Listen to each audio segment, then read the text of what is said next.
it goes back to the bonds that make us free, Terry Warner line. We're angry with others not because of their mistreatment of us, but because of our mistreatment of them, which is a hard line to sit with. If you can, it's the most freeing experience ever that you are the master of your life, the master of your relationships, the master of your emotions. And when you truly just do what you think is right, you'll be okay. You'll be okay. Even if people you love struggle, and even if people you love struggle towards you. Yep. That's it's the most beautiful lesson when you, on occasion, we come across these stories where people were able to do that under very difficult circumstances. You have the Corrie ten Boom in the death camp in Auschwitz in World War II. You have Viktor Frankl that you mentioned earlier. Mm-hmm. There was a Frenchman, Jacques Luciran, the blind Frenchman, who, as a teenager, a blind teenager, created and ran the largest resistance movement against the Nazi-occupied Paris during World War II.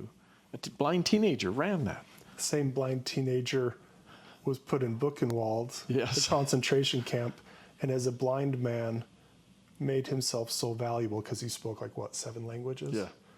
Made himself so valuable that he survived a concentration camp. Yeah. How did a completely blind man, no eyes, do that? Yeah. Those stories, those people came out of there. Others came out. If you read Elie Wiesel's book, Night, you realize he came out in a very different way. But so many had these stunning experiences, and those are terrible experiences. They were mistreated terribly. Yeah. And people around them died because of that. Yeah.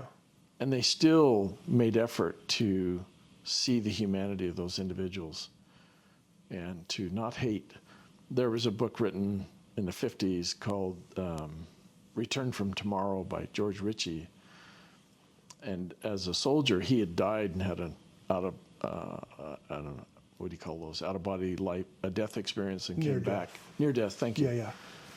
And he goes over, and he's one of these death camps, and they're now the Americans are there. They're trying to help, and as they're doing that, he says, I meet this man, this Polish man who speaks about 5 languages, and he's helping us repatriate these people back to where they're from, and he's able to talk to them and get all this.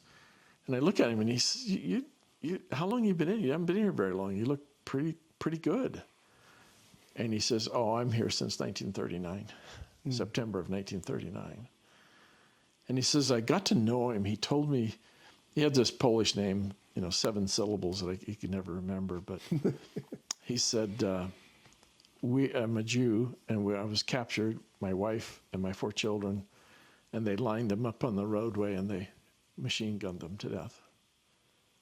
He said, I'm a lawyer by trade, and I've seen conflict.